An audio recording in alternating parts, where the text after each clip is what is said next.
So breaking news, and Romain Grosjean and Kevin Magnussen will be leaving Haas at the end of the 2020 season. And this is definitely great news for the younger drivers who are trying to get a seat in Formula 1 for the 2021 season and beyond. But I'll touch on that a little bit later. I want to talk about the careers of Romain Grosjean and Kevin Magnussen. I think you look at Grosjean, a lot of people have, I guess, given a lot of hate and a lot of criticism for sure towards Grosjean.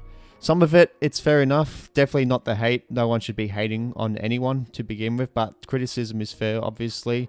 So I think with Romain Grosjean, he has deserved a lot of criticism in the last few seasons. He just hasn't been at Formula 1 level. He has been a little bit better in terms of the head-to-head battle against Magnussen this season. Although I still don't think it's enough for Romain Grosjean to keep a seat at Haas. He is now 34 years of age, and next year he'd be 35, and I just think he might be getting a little bit too old now for Formula 1. And with him dropping off, as I've mentioned, the last few seasons, it's definitely, it didn't really look good for his future, and obviously the axe has fallen. And I want to talk more about his career. I think he's actually had a very good career. If you look at him in the early 2010s, back in his heyday with Lotus, he was a very good driver, it's got to be said. Very underrated, I thought, at the time. He got 10 podiums in Formula 1 during his career, so, you know, he's definitely had a very good career. I tip my hat off to Romain Grosjean. A lot of Formula 1 drivers would have loved to have the career that he's had and stay in Formula 1 for a decade like he has. So I think if people say that Romain Grosjean was a bad driver in Formula 1, then they are very, very wrong indeed. And yeah, just thank you for Romain Grosjean for providing us some very good memories in Formula 1. As for Kevin Magnussen, you could say the same thing to an extent.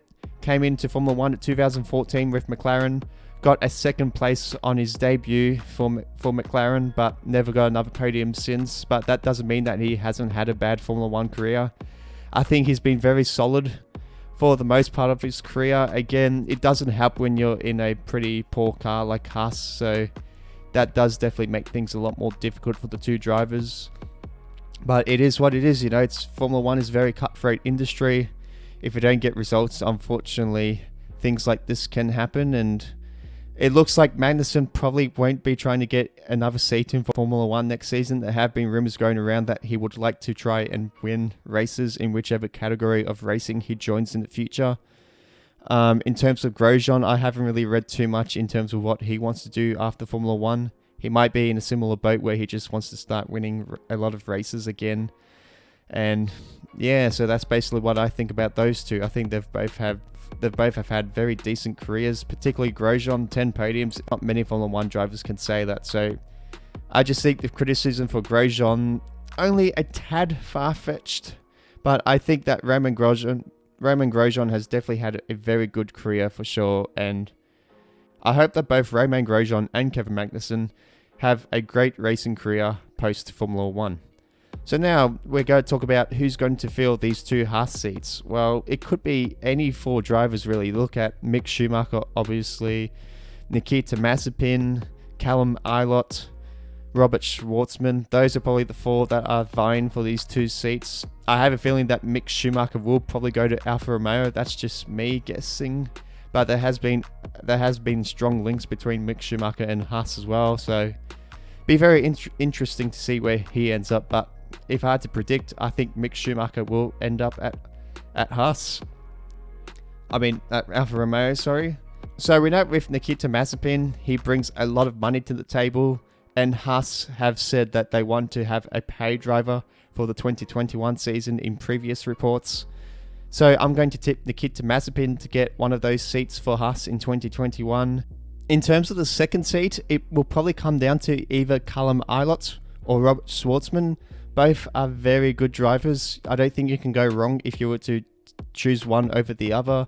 Ilott has been very consistent now in Formula 2, particularly this season where he currently stands second. Compared to Robert Schwartzman, he's in his rookie season, don't forget, he might be fifth, but he's already won 3 races, and he's not really that far away from Callum Ilott in the championship, so they can't really go wrong with whichever driver they decide to choose.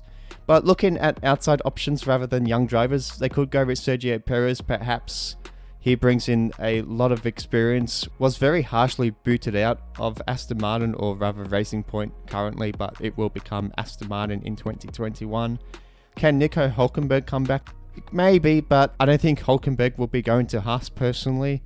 I think it will be out of the youngsters. I think Callum Ilott might get the seat in the end, just because of the fact I think he has slightly stronger links to Haas than what Robert Schwartzman does.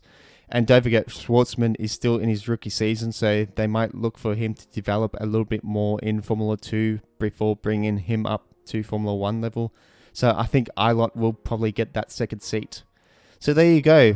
Romain Grosjean and Kevin Magnussen no longer going to be in Formula 1. Thank you guys for watching.